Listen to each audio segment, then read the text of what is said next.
Hey everyone, it's Matt with Mineral Stains. Today I'm going to go over what to look for before you begin a masonry or brick stain project. So first things first, if you're an existing homeowner, make sure that your brick and mortar are in great condition where when you're running your finger through the mortar, it's not flaking, it's not peeling. Take a look at your chimney. If you have darker spots and it hasn't rained for almost a week, that's a tall tale sign that you likely have excessive moisture. So that could also mean you don't have a proper liner, which we should always recommend a stainless steel liner.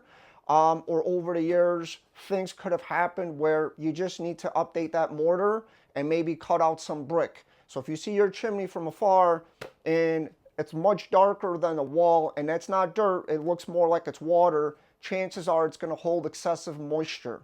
So go back to our how-to and FAQ, and that's where we talk about the warranties and how we go about it. If we're not there and doing the installation, there's a lot of different variables. Now, if you're buying a house and you're looking to stain, like this fossil color, for example, you're looking to stain your new home, make sure that if you elect to get a home inspector and you're already paying the $400 or $500, you should vent that person and ask, do you have history in dealing with masonry? Have you done masonry? And at least liners if you have a chimney.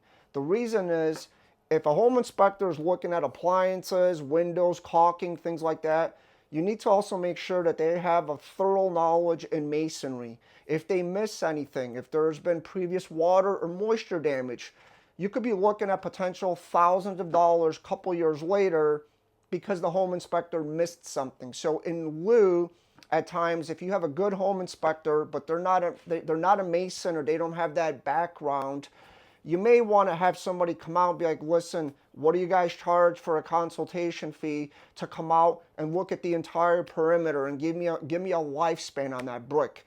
If you're buying a medium to larger home that's potentially got 1 to 3 or 4 chimney, you could be saving thousands of dollars by not getting into a house that later on you find out the entire chimney from the ground up to 30 feet has to be removed, replaced, and now you're dealing with scaffolding and acquisition costs that's going to be very expensive. So know the building, know the masonry before you commit. What I wanted to also outline is everything can be ruined with water and moisture issues. So let's say this particular masonry is holding too much moisture on the inner cavity. The product goes in and it's supposed to basically soak in, release the moisture or release the liquid, and then harden like a quartz crystal.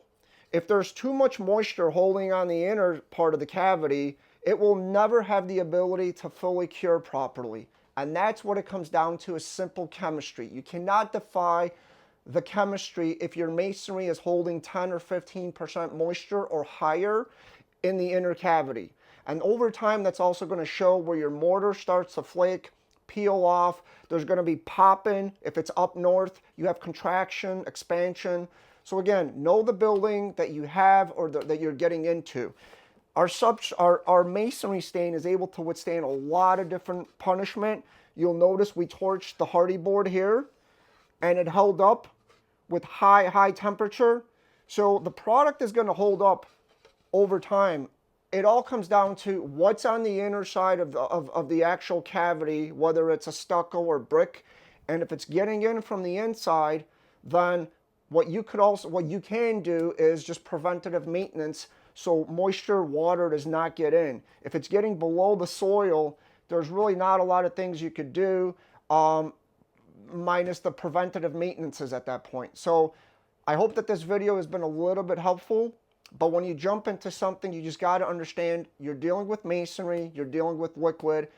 Everything could be ruined if not properly maintained, or something could possibly flake or fall off if the mortar is 50 or 60 years and it just needs a little bit of a tune-up. So in the conclusion, I would like to say, if you're buying a home and it's never been tuck pointed and the building is 40, 45 years old, I would probably bake that in for the next 5 or 10 years that's something you may need to do. For more information, please reach out to us, info@mineralstains.com. Thank you.